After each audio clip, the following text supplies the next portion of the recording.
Rinks, thanks for joining me, brother. No worries, Appreciate thanks for having me. taking time out of your day before you're playing. We're in an old stomping ground of yours, Cary, close to Cary, Chapel Hill. Yep. So you know this place pretty well. It feels pretty familiar to you from the sounds of things.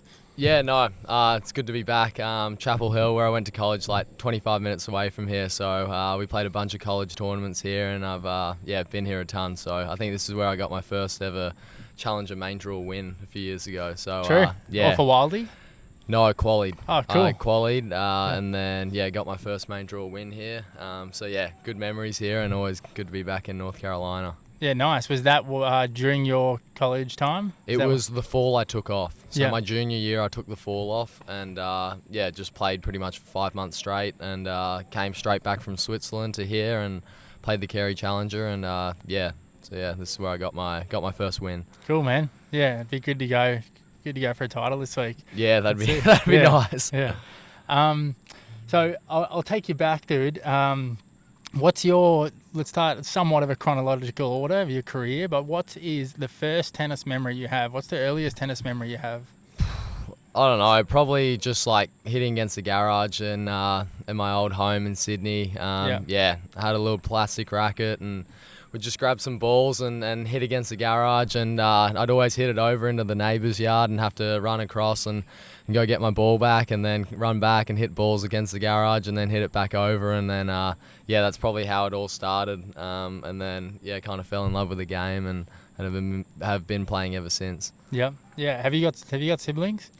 Older brother and a sister. And did they play at that age, or? They played a little bit. They played when they were younger, and they're a fair bit older than I am, so I'd kind of just go out and like pick up balls for them and stuff, and hit in their drink breaks. They were both really good swimmers, so they kind of stopped to pursue their swimming, and I hated swimming. It wasn't for me, so I love playing tennis, and that's the sport I stuck with. Yeah. At what age did you start just playing tennis only? Probably when I was about maybe 12 or 13, I think, around 12. When I was younger, I'd play anything I could. Loved playing rugby, soccer.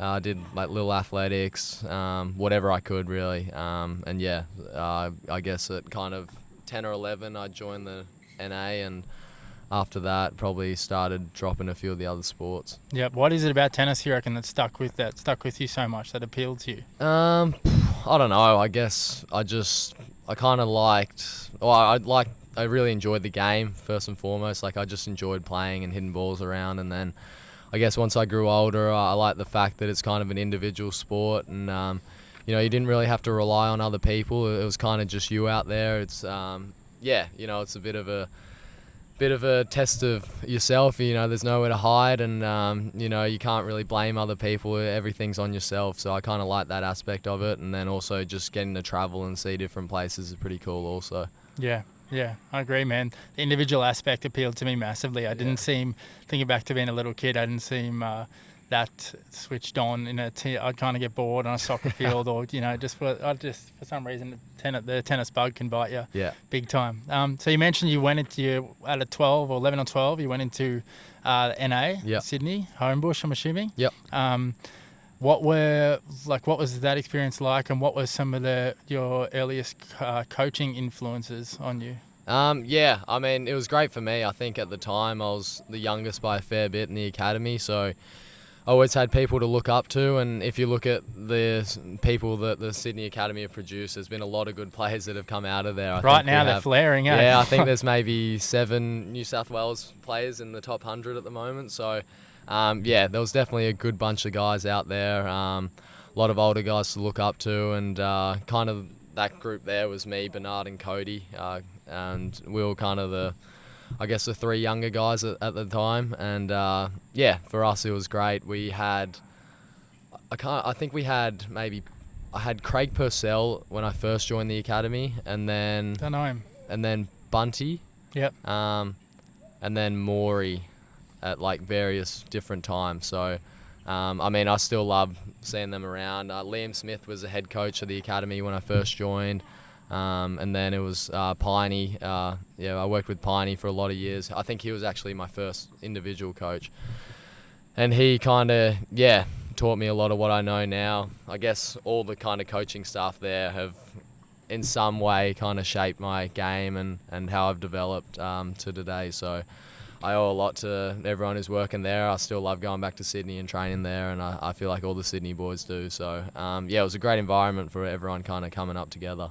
Yeah, awesome, man. Yeah, there's the blue all mentality that's come about in the last few years, but it is so good to see so many of the same cohort like excelling, and you, Oaks, Tomo, Vukic, Purcell, like all that bunch all coming through and peaking at a similar time now. It's epic. But you mentioned Bunty. You were coached. I remember I was going to hit with you once when you were playing AO Juniors. I reckon when you made a quarter, maybe your last AO Juniors. Yeah. You were still getting coached by Bunty then. Yeah. Was that continuing on from a really young age, or did you have a lot of different coaches between 12 to 16, 17? I mean, I think I had Piney Piney and Craig Purcell when I first started. Yeah. So yeah, Piney for a couple of years, I think maybe till the time I was maybe 15, 16. And then I think Maury then became the kind of juniors boys coach in Sydney. So Maury had Cody, Bernie and myself. And then I think it was my last few years of juniors. Bunty moved from the girls to the guys and started travelling with me a ton. And that was great. I mean, he's still working with Coobs at the moment. Yeah. And then, straight out of school, I still was, getting helped out a fair bit by Maury and Bunty until I finally came over for college. And then even during COVID, I'd kind of, they were great helping me out when you've gone Sydney, back to Sydney and whatnot. Yeah, epic. So you played all the junior slams. You got the career high junior ranking of 8 or something? Maybe 9. 9? Okay. Yeah, I think. Yeah. Do you think, how essential do you reckon that was for your belief or for your development, just playing Grand Slam junior tennis? Do you think it's much of an essential for a pathway? Like how much did that impact your belief to make it as a pro? Yeah, I mean, I don't think it's a necessity for everyone to do it. I think everyone kind of has their own path. Everyone peaks at different stages, and I don't think if you don't play junior slams or something like that you're never going to make it. I don't think that's the case at all. For me, I thought it was great personally. Just I liked playing, kind of getting to know where the bar was on a kind of international stage, seeing how many good players there are out there, and trying to test myself against the best juniors in the world in kind of my age group, and then just being able to play the big tournaments, the junior Grand Slams. I feel like it was a great experience. And then when you come back as a kind of a pro player, you almost feel like you've been there before and you've been through all the nerves and everything before, so maybe it's a little bit easier to kind of find your feet and get used to the pressure. So I think in that sense it's definitely helped a lot, and just having that belief that if you've played juniors with these guys and you see guys cracking the top 100, top 50, top 20, then there's a little bit of like, why not in your head, why can't it be me kind of doing that. So I think it's good, and it's really good to see all these juniors that you played with kind of making that transition also. Yeah. When I was at that, I remember you messaged me when I was at Repetini, the junior event in Canada a few weeks ago, saying how good that event was. And I was thinking that when I was watching some of the centre court matches, like there was good crowds, and I just felt like the players are a bit more inclined to be super professional, consider them, or look at themselves as a professional if they're like playing bigger events, and you're around a lot of good players, obviously at the junior slams, and I reckon there is a super beneficial side of it to get comfortable there. Cool, man. So at the start of your college career, was it a difficult choice for you to go to college, or? A little bit. I feel like I was a little bit hesitant because, as an Aussie, you don't really know much about the college experience. You don't really know exactly what you're getting yourself into. At least I didn't really have any clue. Maybe more, they're a bit more knowledgeable now. Like there's a bit more information out there. But kind of my last few years of juniors, I probably wasn't doing, or I guess my 16th and 15th year, I wasn't doing as well as I would have liked. I was getting hurt a lot. I actually wasn't on court a whole bunch, and that was kind of tough as well, just having my body kind of keep breaking down a little bit. What was breaking down at that point? I mean, probably started when I was 14, 15. I had a back stress fracture, and then I came back. I did my pec maybe a few times, did my hip flexor, and then I broke my wrist at a junior tournament. I fell on court and broke my wrist, and then I've come back from that and like done my groin a few times, and then got scans and I had osteitis pubis, so like stress reaction in my pelvis. And so it was like a 2-3 year period there where I felt like every time I was coming back on court that I was kind of struggling with injury. And Tough. so yeah, that as well. And you know, tennis is, you're never guaranteed a good career. It doesn't matter how good your junior career is. So yeah, my mum really wanted me to kind of prioritise my education as well, and at least start a college degree. So I started looking into colleges, and yeah, UNC was my pick. And yeah, I think it's probably been the best decision I've ever made, and I feel like it's helped me a lot grow as a player and a person. Yeah, man, we've seen so many accounts of it lately. Hey, obviously Ben Shelton at US, but there's just been more and more players funneled through the college system that have come out way better players than they've started. And I can see it so much of just playing under pressure, just having that structure and everything around you through those formative years. I can see why it's so good, and I feel like it's being promoted a lot more in Australia as well. Yeah, I think so. So when you first went, did you were you looking at it? Obviously, you say your parents' influence and valued having an education and everything like that. Were you looking at it as a platform into the pros, and you always planned on, okay, I'm gonna like do this degree and use this time to grow as a tennis player as well? You're always looking at it as a springboard? Yeah, for sure. Yeah. I mean, for me, it was always a matter of what I had to do to kind of, you know, make that leap and play on the tour. That's always kind of been the dream of mine, and always been the goal. So, you know, I like prioritizing my education as well. But for me, I definitely was coming over with the intent to kind of get as good as I could in the however many years I was in college, and improve as much as I could. And when I was leaving, just make sure that I was ready to kind of hit the ground running, and wasn't wasting any time to kind of, try to do well on the tour, I guess. Yeah. So you left early, huh? Yep, I did 2 years in college, but my first year got cut short with COVID. So, yeah, halfway through my first season, everything got cancelled. I actually flew back home to Australia, and I was back home for like 8 months, and then came back for my second season. Yeah. And then, took the fall off and was going to kind of see how I went. I played for about 5 months, and if I wasn't doing that well, I probably would have come back and finished my degree and then try to play from there. But the way it happened, I ended up doing quite well. So kind of had the ranking where I felt What was like, your ranking when you decided to not go back? I think I was about 370. Yeah, and nice. I played, maybe from July to November. Yeah. About that. So, I'd played, not a whole lot. I was at about 370, and I had the chance to play AO qualies that next January, and had nothing to defend until the next July, and felt like I could really make a push for Grand Slam qualies. And I felt like I had a lot of good momentum behind me. It felt like I was playing some pretty good tennis. So, just felt ready, and so I guess that kind of turned out to be a good choice, dude. Yeah. Yeah, hell yeah. So I'll take you back to, I'm sure you got asked about this a fair bit, but let me hear your account. I haven't heard it really, but August 22, you walked out in Arthur Ashe, you got a wild card, and you played Rafa first round. I remember I was actually playing a UTR at Homebush, and I was watching with a few guys there, and I remember just being pretty impressed with how you came out and dealt with that occasion. And now, after going to New York last week, it was the first time I've seen Arthur Ashe in person, and realised like how huge. potentially It's daunting huge, it is. Eh? yeah. I was chilling up the top, man, and just seeing all those faces and everything. And obviously, you'd played, as you mentioned, AOQs. You obviously played some big matches leading up to then. But for that prospect of playing on that court against Rafa as a wild card, what was that experience like, and how did you manage it well enough to take the opening set? Yeah, I mean, it's definitely daunting. I'd been on Arthur Ashe once before, and it was when I watched Johnny Millman play Djokovic in the quarters of US Open, I think maybe 2018 or 19. Yep.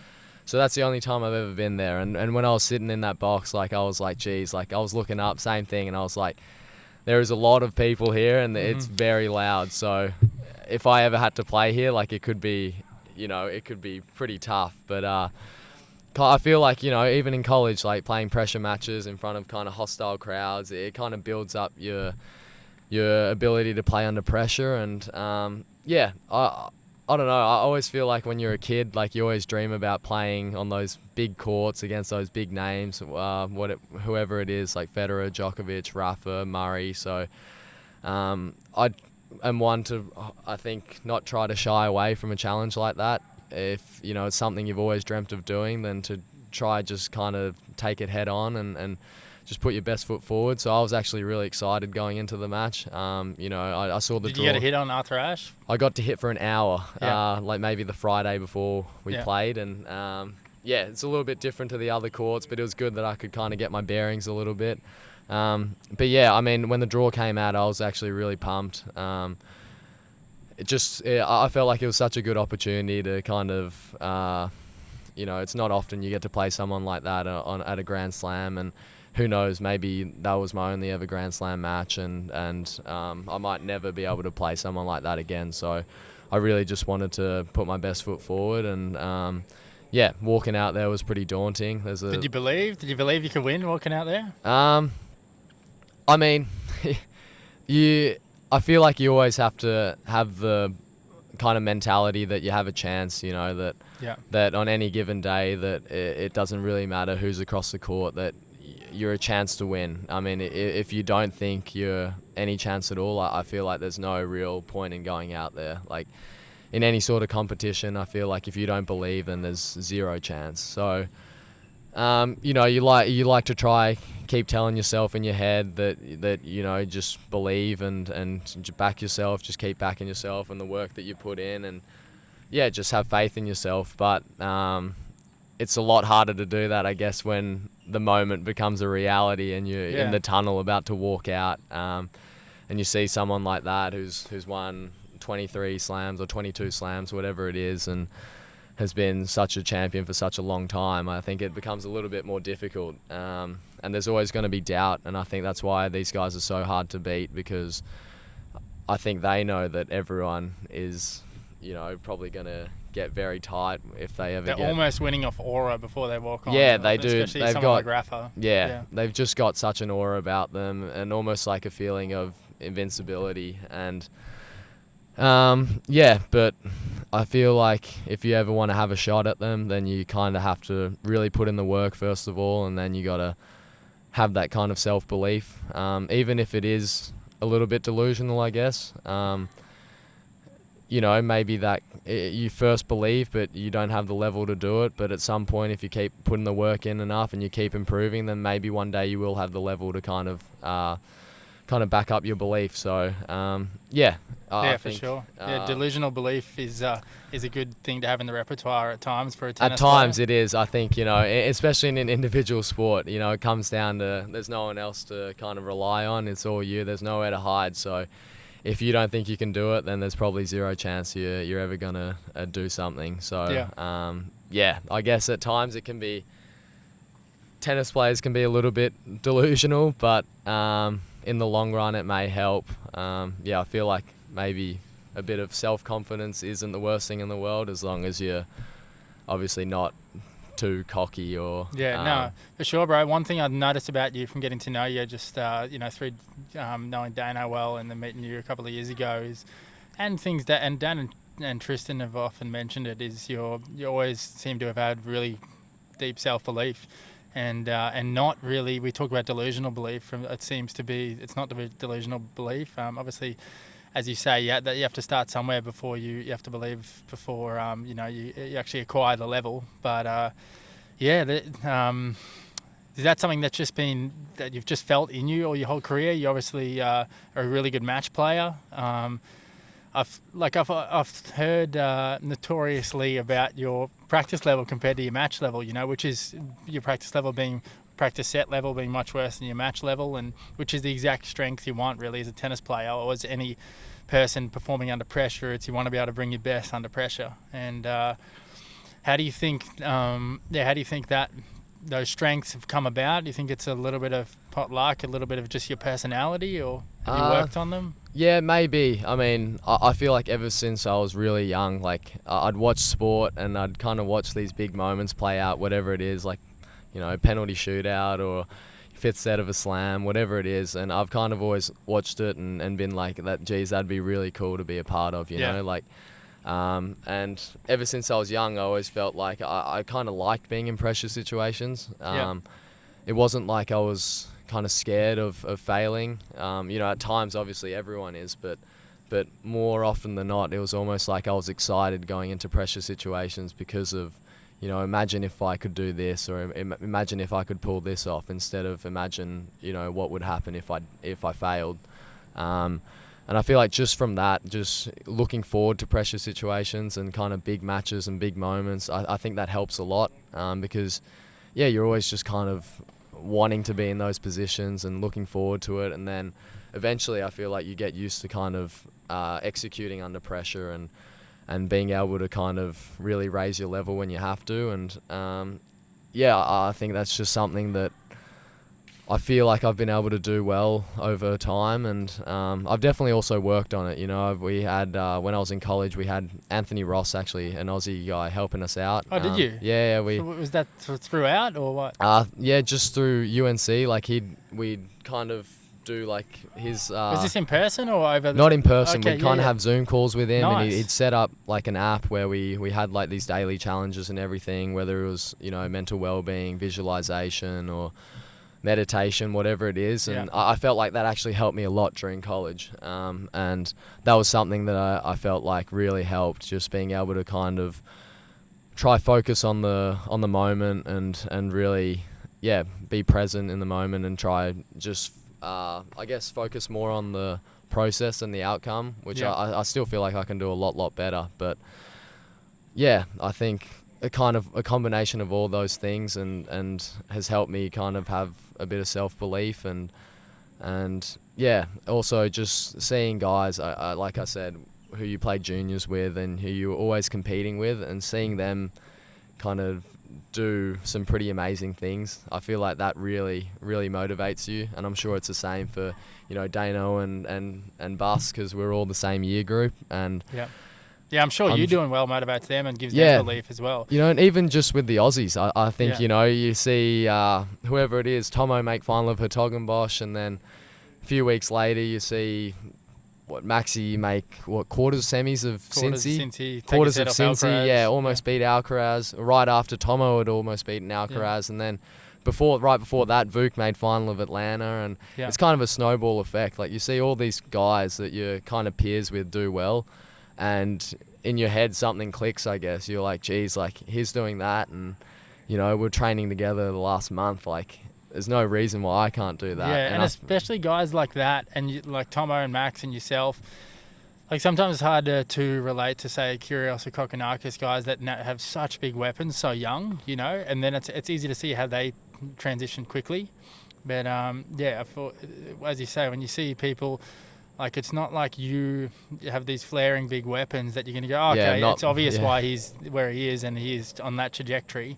But it's cool to see the other boys doing that and manage their game style as well. And a lot of guys having their biggest weapon being their fitness and their ticker. With a couple of Aussies at the moment, Oaks as well. Yeah.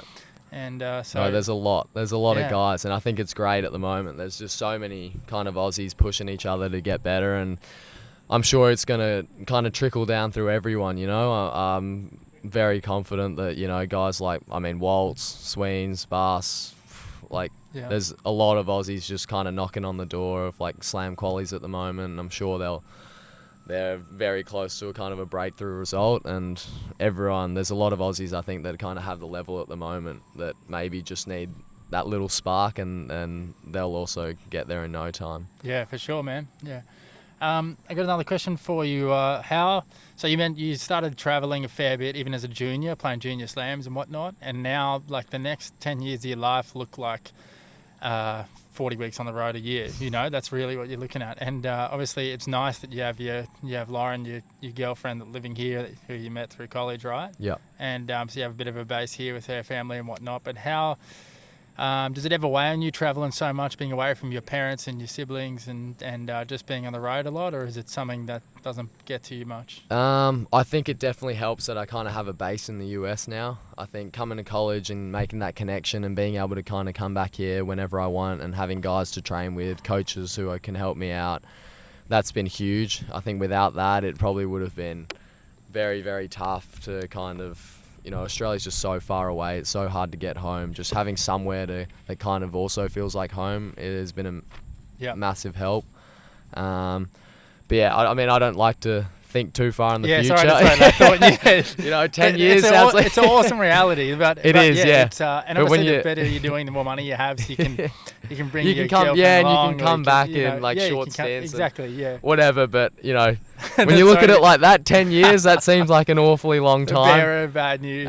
When you kind of look at it short term, and it's like, this 3-month block, and then you get a little break, this 3-month block, and then you have something to look forward to every couple of months or every few weeks. I feel like that really helps, and maybe I'll just try not to think too far in the future. No, you're right. It's a good life, man. No, it's pretty cool. But it's so good to have a base here. This is the most I've ever really travelled this year, and I realise how necessary it is in a way for Aussie to have a base in Europe or America, because it's just such a trek to go back. So at least have somewhere you can leave your stuff, and or for weeks off you have somewhere to go that's not a hotel room. It's a good shout. Another good thing about going to college, you're probably more likely to kind of create a base here through college. For sure. I think same thing with Waltz in Knoxville. I know he goes back there a fair bit, and probably same thing feels like he's at home, and same for me here. So even Vuk and with Champagne. I guess even that was maybe one of the reasons I kind of looked into college, was maybe it was somewhere where I could go back and train after I finished and started playing on tour. Yeah, for sure. So another question for you that you've probably been asked so much about, but I have to touch on it as well.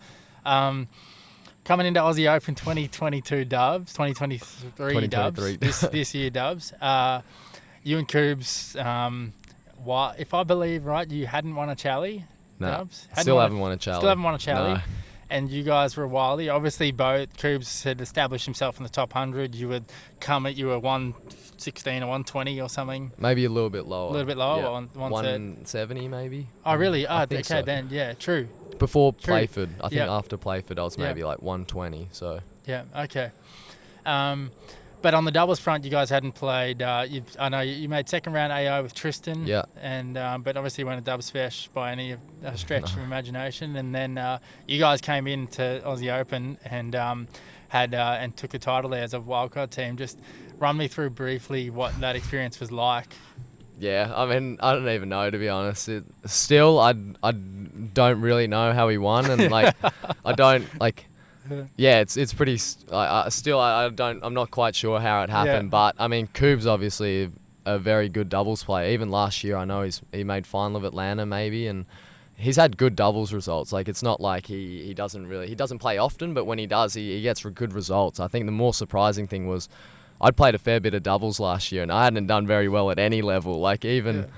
Even futures, it wasn't like I was winning every future or Challies, I wasn't doing very well. And last year it was tough for me to play doubles because a lot of the time I'd be in qualies and next week in Challies or tour events. So a lot of the time I kind of had to, couldn't really go deep in doubles. Otherwise I wouldn't make the next tournament. So it wasn't a big priority last year. And coming in, I knew Coobs played good doubles, and we both won our first round singles, I think, and lost second round. So I think a double started after that, and first round we had a tough one against Johnny and Hans.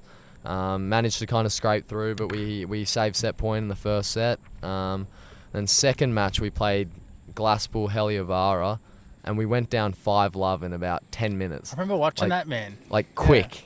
Proper quick. Quick. It was a dusting. And we started maybe midnight on Margaret Court, so great court, and luckily a fair few people had actually kind of stayed out. A lot of Aussie fans. I'm sure they were pretty drunk by that point, and they were rowdy, but there was literally nothing to cheer for. We were getting dusted, and we sat down, and I was like to Coobs, we really have to get on the board here. This is pretty embarrassing. We need to hold once. Let's just get on the board. And, we actually managed to, I think, hold break and then got it back to 5-3, ended up losing that set. And then I think, kind of somewhere we just kept managing to hold, and we just had one return game where we kind of lit it up. And next thing you know, we got through that match in 3, and then the third round, the same thing. We're down 5-1 and in like 15 minutes and just getting chopped again, and we were like, same thing, like, dude, we just got to get something going here. And then that one, we were actually down a set and a break. I think set 4-2, 30-40 on my serve. So down break point to go down double break and for them to serve for it. And it would have been done, 1 and 2 in like an hour, less than an hour. Somehow hold and break, and we actually changed sides that match also after the Change first returning set. sides? Yeah, just because No one does that. And I reckon it's underrated. Yeah. Especially, obviously, if you're singles plays and you're not drilled in playing one side. Yeah, no, I mean, first set, I couldn't pick a serve. So I was just playing dodgeball pretty much, and I was getting ace for fun. And so I was like, maybe we just switch, because I can't even get a racket on the serve at the moment. And then, we're also down match point, I think, in the second set breaker, and I hit a bounce smash from behind the baseline at the net player, and it was maybe in by a few inches. And my God, I don't know. It was a pretty rash shot. I'd probably make it maybe like 2 out of 10. And somehow went in. We won the breaker and played a good third set. And then from then on, I think, I don't know, we kind of just got hot. Like, we were seeing returns really big, and we were just going after it. We were serving really well, which helped. I don't think we got broken in our last 3 matches. Yeah, because your semi, was it semi? You played Skupski quarters against Skupski Kulhoff, and I mean that was ridiculous. You're playing joke level that match. Yeah, right? You guys I were mean, returning so well. They're number 1 pair in the world, and I mean, they're such a great pair. They do everything really well. There's no real holes, and we kind of felt like we had nothing to lose, and just wanted to assert ourselves on the match and play as aggressive as we could. And the way it panned out, we got on a hot start and kind of just rode the momentum through the whole match and probably through the whole rest of the tournament. So, it was a crazy couple of weeks. Every match we were kind of like, all right, this has been great, but like hopefully we can like make it competitive in the next one. Like, this has been great. Hopefully the next one's competitive. And Koob's played unbelievable. He played some serious ball, was really clutch throughout the whole week. Put me on his back. So I'm just glad that he agreed to play with me. And it's probably been one of the highlights of my career for sure. For sure, especially to do it at home. And obviously, as you mentioned, you guys both lost second round. That tournament, I remember hitting a few the day before you played, or 2 days before you played Jana Kampfman. That's I feel like that was probably undermined because of the double success. That was a pretty big win because he's an established player. Yeah, and I think you warmed me up for that match. Yeah, I warmed you up. But I reckon also the day before we maybe you had a 5-set win. 5-set, and that was ridiculous atmosphere out there. Crazy. And, so.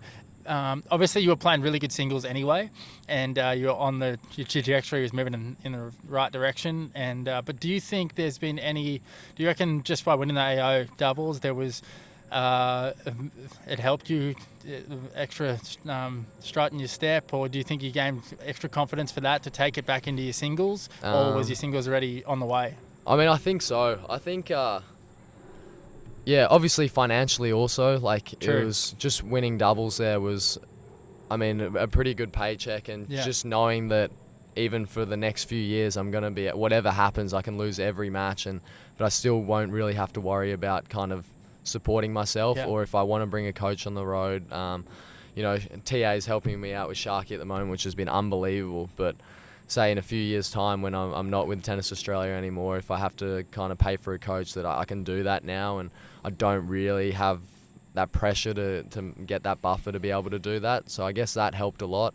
But also just, I guess there was a small part of me in the back of my head that's like, even if I can't ever pick up a racket again, like if something happens and I can't ever hit a tennis ball again, like to win a slam is pretty cool. Like a lot of people would just, if they just won Aussie and they hung them up the next day, like it's still a kind of a great career, like feat, like, and to kind of have something like that where I'll always be able to say that I did that, and even if I never played another tennis match, I can still, I guess, be proud of my career and that accomplishment. I feel like that took a fair bit of pressure away from my singles. Just obviously I was just outside the top 100 around that time, and a lot of guys' goal is to get inside the top 100 and play the main draw of the Grand Slams and singles. But, even if I never did that, like, it'd still be a kind of a cool accomplishment to have, and maybe it's not the, I guess, end of the world, whereas maybe before that I put so much pressure on my singles, and, like, if I don't do this, and, like, maybe it's a failure, or, like, in my head it's I've just not reached kind of the heights that I wanted to. Like, maybe I haven't reached my potential, and I don't know, maybe I shouldn't be thinking like that, but I feel like it kind of took a little bit of pressure off, and I was kind of like, well, now whatever happens, like, I'll always at least have this to kind of hang my hat on. And yeah, 100%, man. There'll probably be an element of it that'll only sink in when you're sitting on the couch. Probably, when you're 60. Yeah. Probably. And it was a bit weird, because I feel like when you have kind of a milestone and, like, something like that, I feel like normally you're a little bit further on in your career. Yeah. And for Coobs, obviously, he's a little bit older than I am. Yeah. He was 28 or 9 at the time, and he's been through so much. He's had so many setbacks, and for him to finally get, something like that, like, it was so well deserved, and he's been through so much adversity, and I couldn't be happier for a guy like that.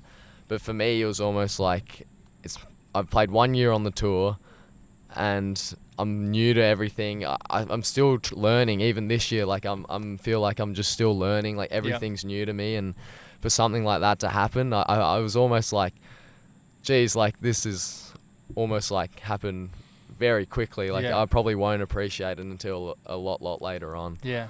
Oh, it's so epic, man. And hopefully you can do the double and get a single slam one day. That'd be epic. That'd be cool.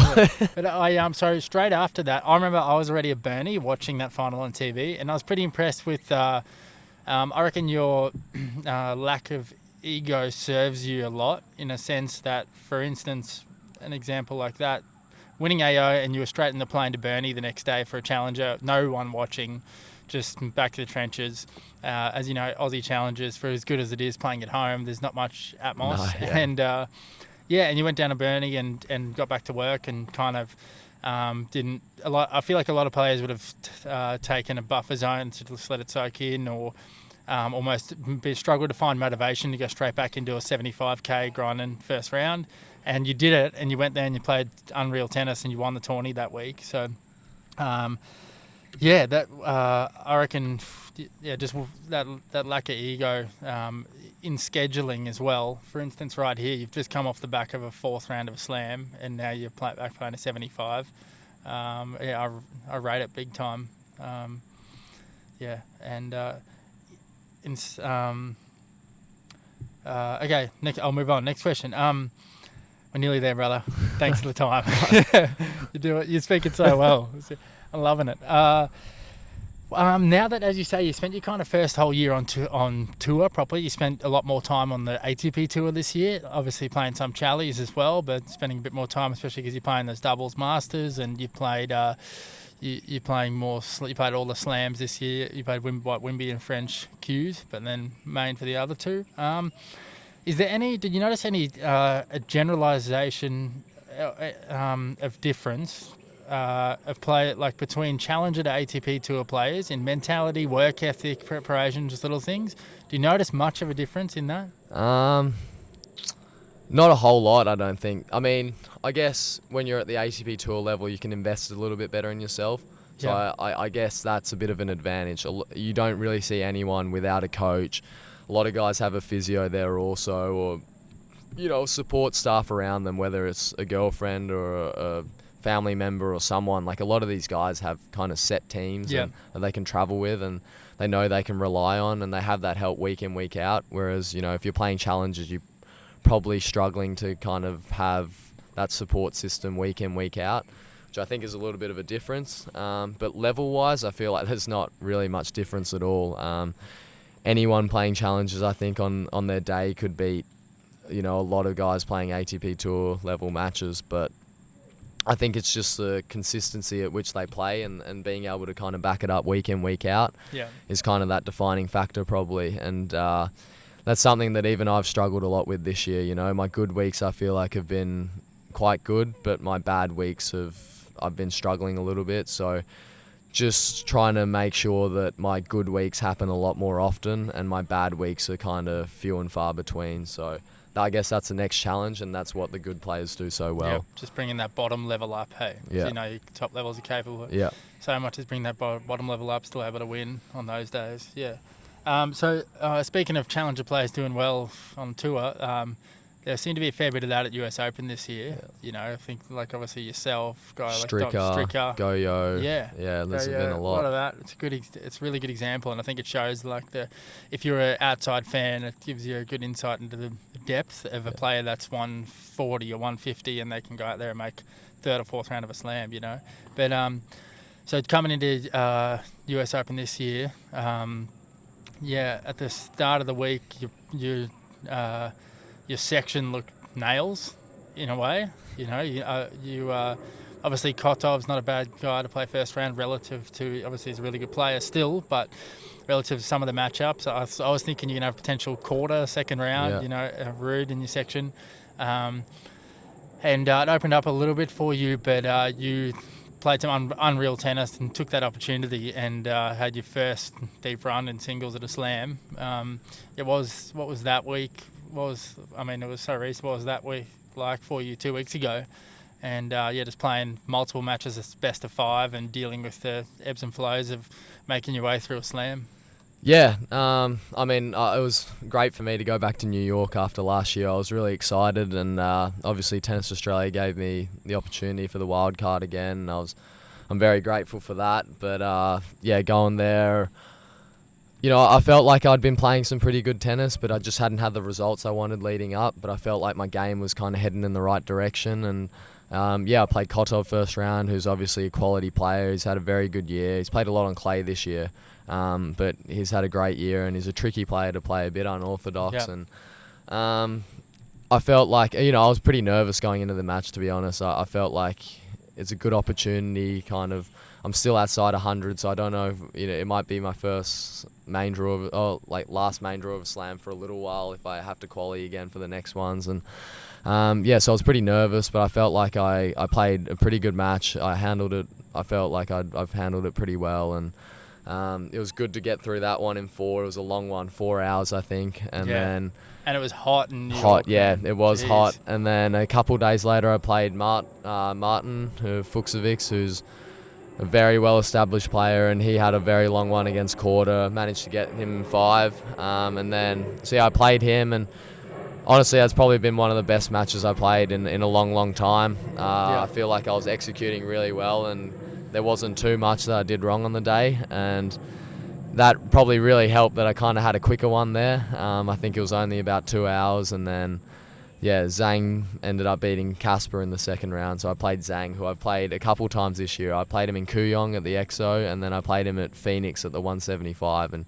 he got me in Phoenix the last time we played. So I think we both knew each other's game pretty well, but I just really wanted to try get one back on him, and that was also a really tricky match, but a crazy atmosphere, a lot of Chinese fans there, a lot of Aussie fans, and a lot of UNC fans. So that was really cool to play on court 17 in front of a packed house, and then to play Francis on Louis was really cool too.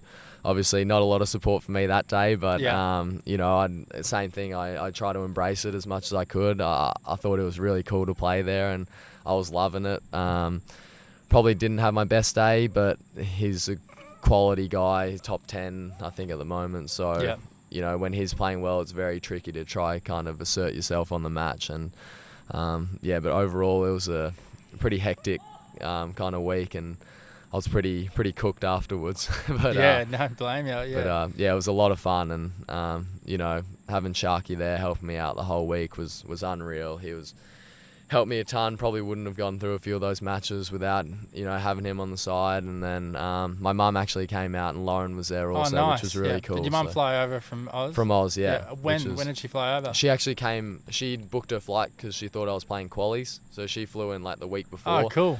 Flew to Winston, so she came and watched me play at Winston-Salem also, and then flew to New York, and Nice. And she stick around till the end? She had to leave before my 4th round, had to get back to Sydney for work. Oh, no way. Yeah. So, she was a bit bummed about that, but no, it was really nice having her there for the week. Yeah, that's cool, man. And you mentioned Sharky.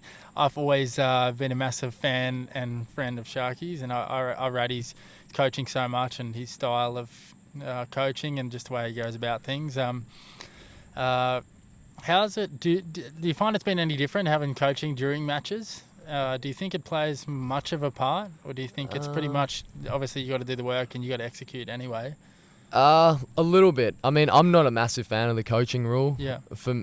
I mean, personally, I feel like it's kind of always been a strength of mine to kind of figure out stuff within a match and make tactical adjustments and kind of, figure it out as you go. So I would have loved for them to keep coaching out of it. I agree, man. That's what I was thinking. Just because, if that's kind of one of your advantages, like I felt like it was for me, it kind of takes that, nullifies that almost. So for me, I'm not a huge fan of that rule, but having Sharky there has been great because obviously he's such a good tennis mind. And so now that the rule's in place, I'll take advantage of it as much as I can. And he's been great. There's been a few times where he's kind of, come up with some gems and told me to make a few adjustments here and there that have worked really well, and probably some things that I wouldn't have done without him being there and being kind of an outside spectator, because I feel like you have a bit of a different view of the match when you're the one playing or you're the one kind of watching it from outside. And maybe he has a bit more clarity of what's happening in the match than I do, when maybe you have a bit more of an emotional reaction or you're so caught up in the moment. So it's been great. He's been great having there with the coaching rule. I feel like, a lot of the time I'll even go up to him and maybe ask for some reassurance. If I'm looking to do something, I'll be like, hey, like, what do you think about this? And he'll be like, yeah, that's great. Or maybe no, like, stick to what you're doing. And so, having someone as wise as he is has been unreal. And I feel like it's helped me a lot throughout the whole year. Yeah, he's got so much experience. And as you say, he's a super good tennis mind, witty fella. Has he been trying to get you to come forward more? Yeah. We've been trying to work a bit more on coming forwards. Especially through when we're on the grass, coming forwards a lot. Nice. Trying to kind of steal the net or approach and come forward, serve volley a little bit. And I feel like he's helped my net game and kind of awareness a lot. Even mixing in the slice a fair bit, and we've been working on it a lot. And he's, I feel like, helped my kind of volleys and everything a lot, and just positioning at the net, and having someone who, I mean, he came forward so much when he played, so he'd know a lot more than I do. And and he still volleys so well, huh? Unreal. And half volley slice from the baseline. Mate, joke. He can Doesn't come out, miss one. I've always marvelled at it. He can come out in cold. joggers. Cold. Joke. And Beats me points out of the hands. Doesn't miss a slice. Won't miss. And movement. Scary. Like, he stays so balanced, and it's like you could rest a cup on his head when he's moving around the court. So stable. Yeah, so stable. It's unreal. Yeah. Dude, we pretty much covered all. Oh, one thing I was going to ask you: have you ever considered wearing a singlet? I have. I have. I asked Feeler if they have any singlets, but they don't at the moment. So, because Max was laughing to me the other day. Because have you got patches on your shirts now?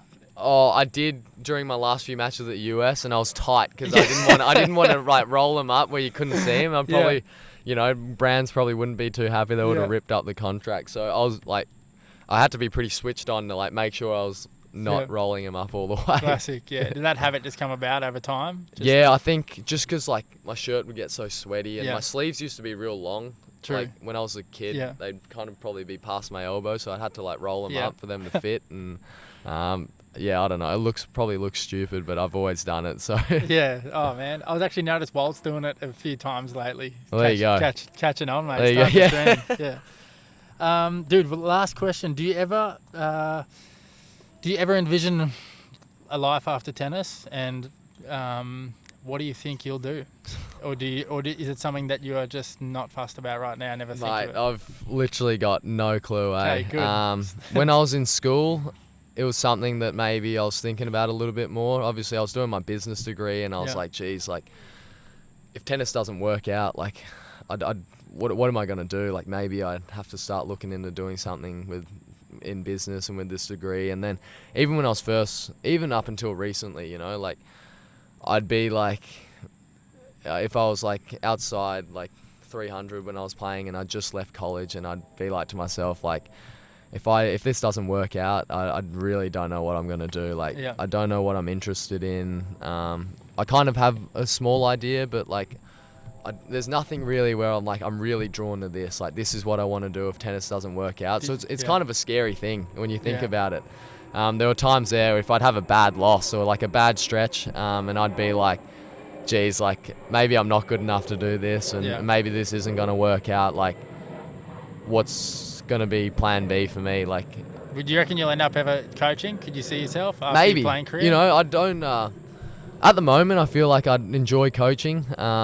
Even when kind of I was out injured during college, I'd go out and on the court and help out a few of the guys during their matches, and I really enjoyed it. I feel like it's kind of pretty cool to see the game from an outside perspective and try, figure things out and have a positive input on someone's game. I feel like that's really cool. I'm not sure if after, like, as you said, 10 years more of travel and being on court and going through the grind, maybe I'll have a different perspective where... you're probably more inclined to be a bit of a homebody for Yeah, a bit after like a long it career, might be but- nice to kind of be in one spot for a while, and maybe, who knows, maybe I'll be even more in love with the game, and I'll really want to keep doing something with tennis, or maybe I'll be a little bit burnt out, and maybe I won't want to see a tennis court for a little while after I hang them up. But I feel like that's hopefully a long way away. Yeah. So I'm not too sure yet, but I'd love to just kind of do well enough in my career where I have the freedom to do what I like, as opposed exactly. to kind of what I have to do, I guess. Like, you're not bound. I'd love to have options after I stop playing. That would be, I think, really nice. Yeah. Just have the option to, if I want to coach, then I'd love to coach. But if not, then maybe I can. If there's a business venture I want to try do, like, it's not like I'm bound to, having to do something because I need to make ends meet. I'd love to be able to kind of have the freedom to do whatever. I reckon you're on the way there, dude. Hopefully, Rinks, thanks heaps for taking the time to sit down with me, and I know you probably just spoken so much about US Open and probably spoken about your doubles and all that a fair few times, but I appreciate you going into depth and taking the time, being patient with me, and it was sick to hear it all. And like I said before, I'm always inspired by how well you're doing and your work ethic, and complementary to that, just your lack of ego, and you just always seem like a super approachable dude and just seems really grounded, and which makes it even cooler to see you succeed. So cheers to that, brother. And thanks for having me. Ledge. Appreciate it.